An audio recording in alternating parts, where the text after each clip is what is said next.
हम नहीं चाहते लेकिन फिर भी हमारे मन में गंदे ख्याल आते रहते हैं। लेकिन क्यों? मन हमारा सबसे बड़ा मित्र है और मन ही हमारा सबसे बड़ा शत्रु है। जब हम अपने मन के अनुसार चलते हैं तो मन हमें भटका देता है, और जब हम मन को संतुलित कर लेते हैं तो हमें जीवन में सब कुछ मिल जाता है। हम अपने मन में आने वाले गंदे विचारों को रोकने की कोशिश करते हैं, लेकिन जितना हम रोकते हैं उतने ही अधिक ये विचार हमारे अंदर प्रवेश करते हैं। आप किसी चीज से जितना दूर भागेंगे वह चीज उतनी ही ज्यादा आपके पास आएगी। इसलिए उस चीज से दूर न भागें, बल्कि उस पर संतुलन बनाए रखें। एक बार एक युवक गौतम बुद्ध के पास आया और गौतम बुद्ध से बोला, हे बुद्ध, मेरे मन में इतने गंदे विचार क्यों आते हैं? मैं नहीं चाहता कि मेरे मन में गंदे विचार आएं, लेकिन वासना के विचार हमेशा मेरे मन में चलते रहते हैं और मैं उनके बारे में सोच सोच कर बहुत परेशान रहता हूं। ये सब सोचने में मेरी ऊर्जा और समय बर्बाद होता है, और इन्हीं सब विचारों के कारण मैं कभी कभी शांत नहीं रह पाता और हमेशा महिलाओं को देखकर मोहित हो जाता हूं। खुद को रोक नहीं पाते। बुद्ध मुस्कुराए और उन्होंने उस युवक से पूछा, क्या तुम जानते हो कि यह वासना क्या है? तब लड़के ने जवाब दिया और कहा, बुद्ध, मुझे नहीं पता वासना क्या है, लेकिन हाँ, जो भी है ये बहुत बुरी बात है। तब बुद्ध ने उस युवक से कहा, सबसे पहले तुम्हें यह समझना होगा कि जो कुछ भी हमारे अंदर स्वाभाविक रूप से है वह बुरा नहीं है। इसकी हमारे जीवन में किसी न किसी रूप में आवश्यकता पड़ती है। वासना कोई बुरी चीज नहीं है। यह हमारे मन की एक भावना है जो हमें किसी न किसी चीज की कमी का एहसास कराती है, और फिर हम उस चीज को पाने के लिए उस चीज की ओर आकर्षित हो जाते हैं। जैसे अगर आपके पास पैसे की कमी है तो आपके मन में पैसे पाने की इच्छा होती है। वासना जगेगी। इसका मतलब यह नहीं है कि वासना बुरी है, बल्कि यह हमारे मन की एक तरह की जरूरत का एहसास है, और जब यह जरूरत शारीरिक होती है तो हम इसे काम वासना कहते हैं। युवक ने गौतम बुद्ध से कहा, बुद्ध, मैं वासना का अर्थ तो समझ गया, लेकिन आप ही बताइए कि यह कहाँ से आती है और कैसे आती है। गौतम बुद्ध ने कहा कि वासना कहीं से नहीं आती, यह हमारे अंदर ही है, और इसका होना जरूरी है, तभी मानव जाति का विस्तार होगा। युवक ने कहा, जब यह हमारे अंदर है और जरूरी भी है तो लोग इसे गलत क्यों कहते हैं? बुद्ध ने कहा, यही समस्या है। लोगों ने वासना के बारे में गलत सोच रखी है। वे इसे छुपाने और दबाने की कोशिश करते हैं। वासना गलत नहीं है, लेकिन वासना का गलत तरीके से उपयोग करना गलत है। लोग जो पसंद करते हैं उसके लिए जीना शुरू कर देते हैं और हर समय उसी के बारे में सोचते रहते हैं, लेकिन यह सब गलत है। बुद्ध ने युवक से कहा, क्या तुम्हें पता है कि जानवर भी सेक्स करते हैं? युवक ने उत्तर दिया, हाँ बुद्ध, जानवरों में भी वासना होती है, क्योंकि जानवर भी अपनी पीढ़ी को आगे ले जाएंगे। बुद्ध ने कहा, तो फिर हम जानवरों की वासना को गलत क्यों नहीं कहते? युवक ने कहा, दौट मैं नहीं जानता महात्मा, आप ही बताएं। गौतम बुद्ध ने कहा था कि जानवर अपनी वासना का उपयोग सुख के लिए नहीं करते, वे अपनी वासना का उपयोग केवल संतान प्राप्ति के लिए करते हैं। प्रकृति ने जानवरों को इतनी समझ नहीं दी है कि वे वासना को अपनी खुशी का आधार बना सकें, जबकि मनुष्य अपनी समझ के आधार पर प्रकृति में पाई जाने वाली हर चीज का उपयोग अपनी खुशी के लिए करता है। हम इंसानों ने काम और वासना को अपनी खुशी का जरिया बना लिया है, जबकि प्रकृति ने हमें अपने वंश को आगे बढ़ाने के लिए दिया है, लेकिन मनुष्य ने इसे अपने जीवन का अंतिम लक्ष्य बना लिया है, और वासना को बेलगाम होने देना गलत है। हम हावी क्यों हैं? यह बेलगाम क्यों हो जाता है? तब गौतम बुद्ध ने कहा, अब जो मैं तुम्हें बताऊंगा उसे सुनो।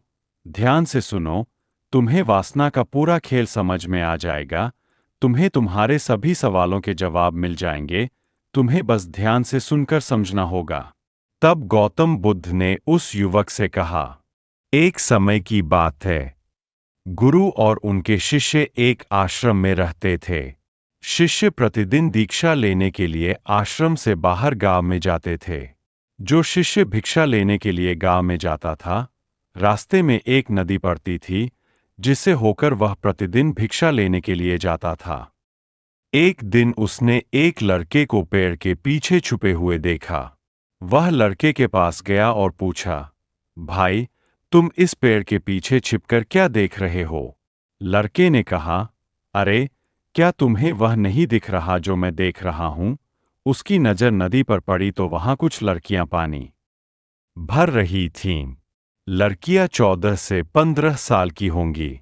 तब शिष्य ने लड़के से कहा, अरे भाई, वहां तो लड़कियां पानी भर रही है, इसमें छिपने की क्या बात है? तभी लड़का शिष्य की ओर देखता है और उससे कहता है, अरे मूर्ख, क्या तुम देख नहीं सकते कि मैं क्या कर रहा हूं? वे परियां नदी से पानी कैसे खींच रही है? जरा उसके भावों को देखो, उसके कोमल शरीर को देखो, बर्तन उठाते समय उसकी पतली कमर कैसे लचकती है, और उसके बाल उसकी कमर पर ऐसे लहरा रहे हैं मानो सुंदरता बिखरी हुई हो। शिष्य फिर से नदी की ओर देखता है और इस बार वह देखता ही रह जाता है। अब तक उसे कुछ भी दिखाई नहीं दे रहा था और वह बिल्कुल निडर था।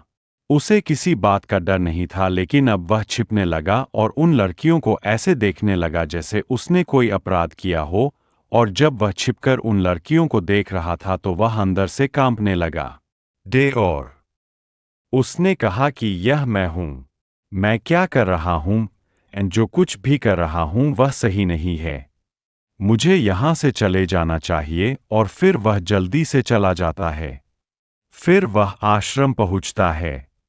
आश्रम में जाकर वह अपने काम में व्यस्त हो गया, लेकिन जो उसने अभी देखा था वह बार बार उसकी आंखों के सामने आ रहा था। उसके दिमाग में वही दृश्य घूम रहा था। यही देखने को उसका मन ललचाया। उसका किसी भी काम में मन नहीं लगता था।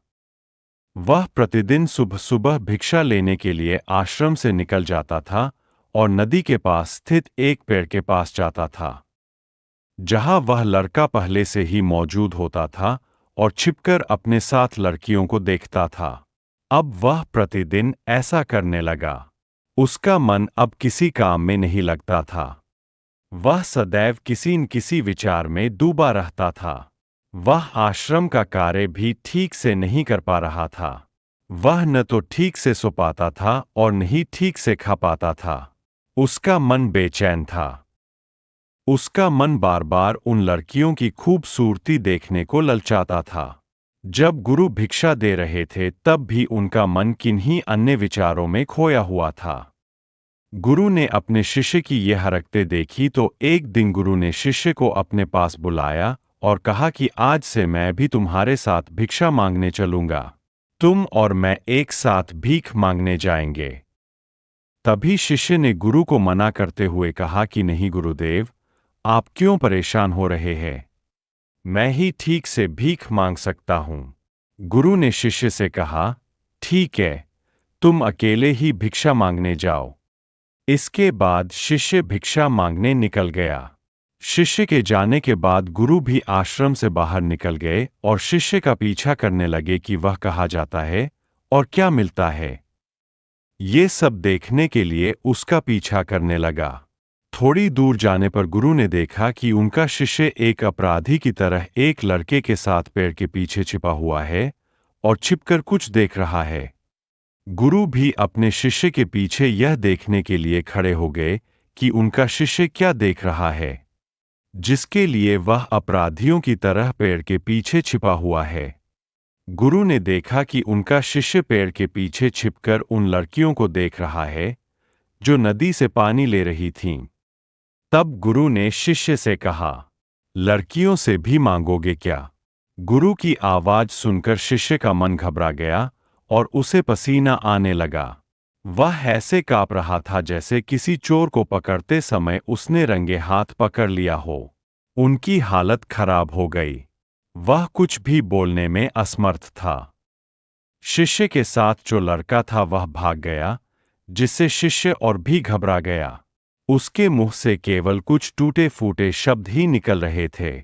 वह अपने अध्यापक से आंख मिलाने का भी साहस नहीं कर पाता था। गुरु ने शिष्य की ओर देखकर कहा, मेरा शिष्य निडर है। वह किसी चीज से नहीं डरता, लेकिन यह क्या है? तुम डर के मारे कहाँ रह रहे हो?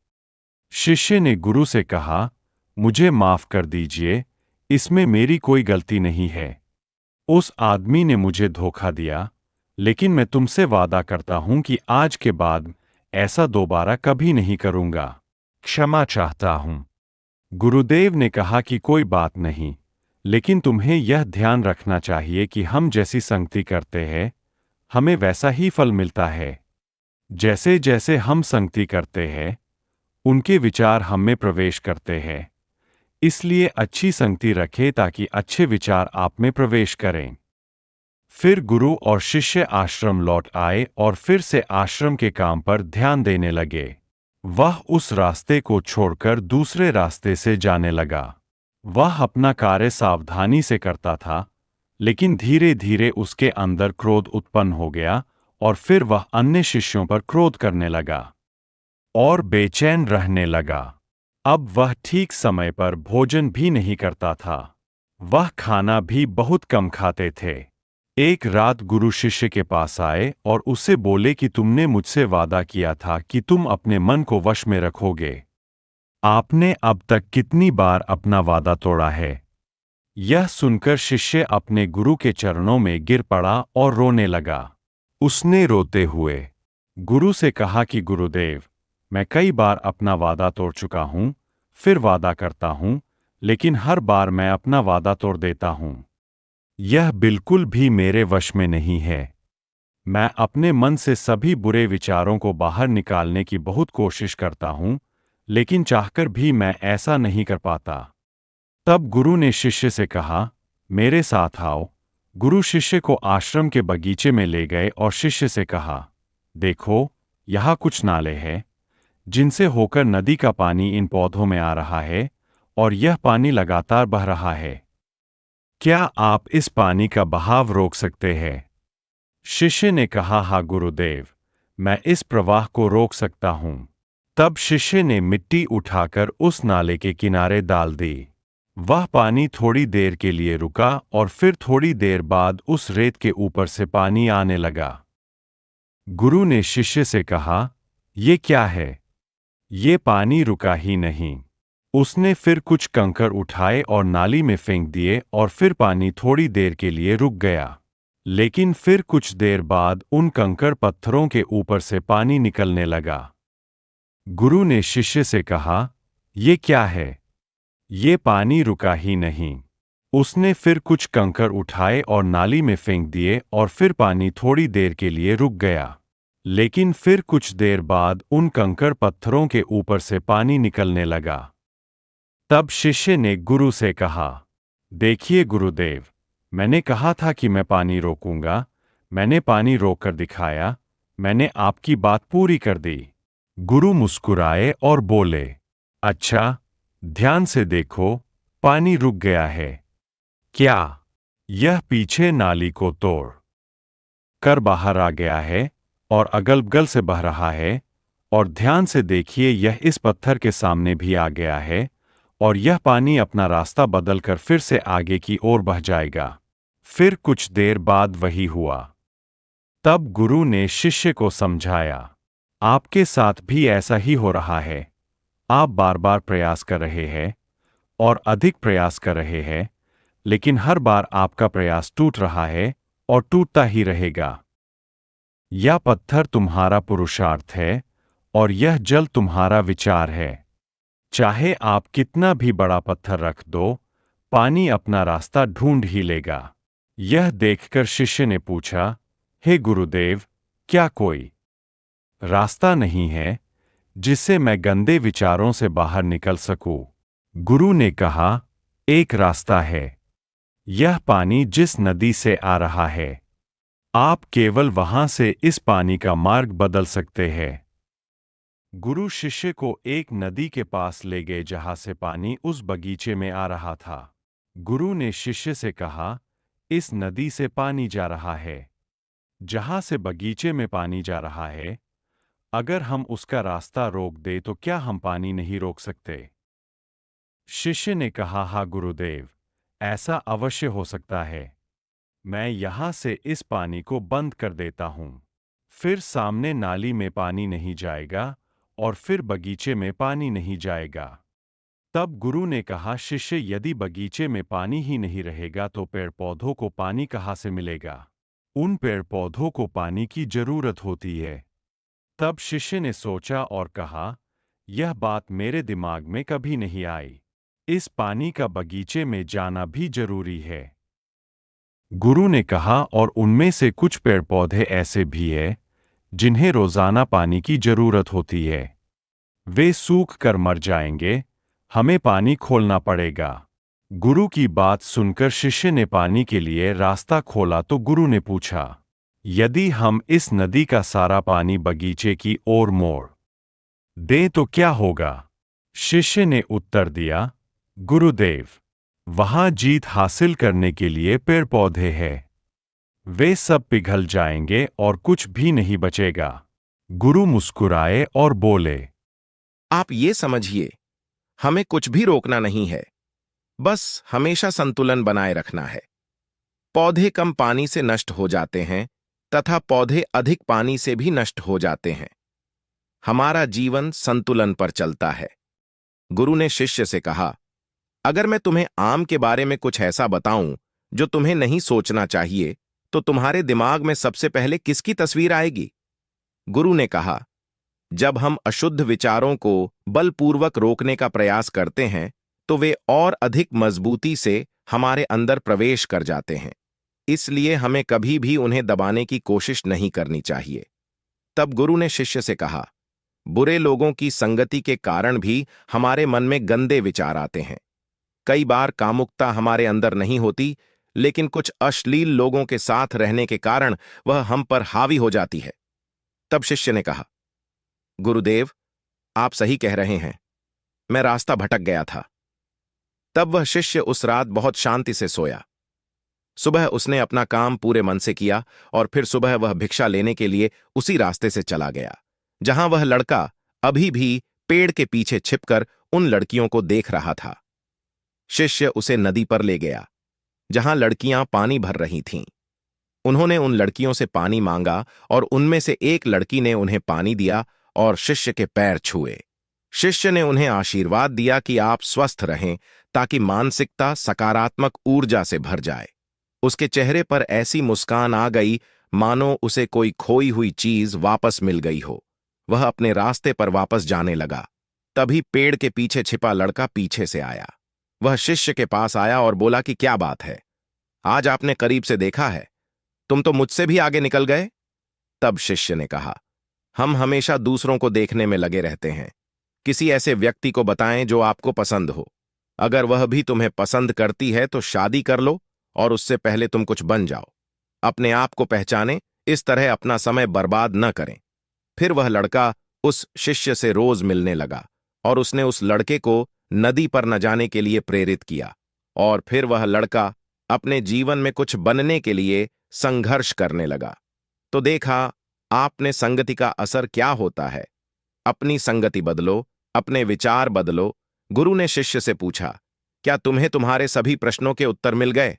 तब शिष्य ने कहा, हाँ महात्मा जी, धन्यवाद। तब गुरु ने शिष्य से कहा कि जब तुम्हारे मन में गंदे विचार आएं तो खुद को दोषी मत मानना। यह शरीर है और यह सब इसने हजारों वर्षों से सीखा है। यह सिर्फ आपके सोचने या शपथ लेने से टूटने वाला नहीं है, बल्कि आपके पास वह शक्ति है, वह ऊर्जा है जिसका आपको संतुलन में उपयोग करना है। आप एक जीवित ऊर्जा हैं जो कुछ भी अनुभव करने के लिए स्वतंत्र है। इसलिए आप स्वयं को जानते हैं। इस कहानी से हमें यह सीख मिलती है कि हमारे विचार बहुत महत्वपूर्ण हैं। हमारे विचार ही हमारे भविष्य की दिशा तय करते हैं। हमें अपने मन में पूरी ताकत से सकारात्मक विचारों को अपनाना चाहिए ताकि हम सही दिशा में आगे बढ़ सकें।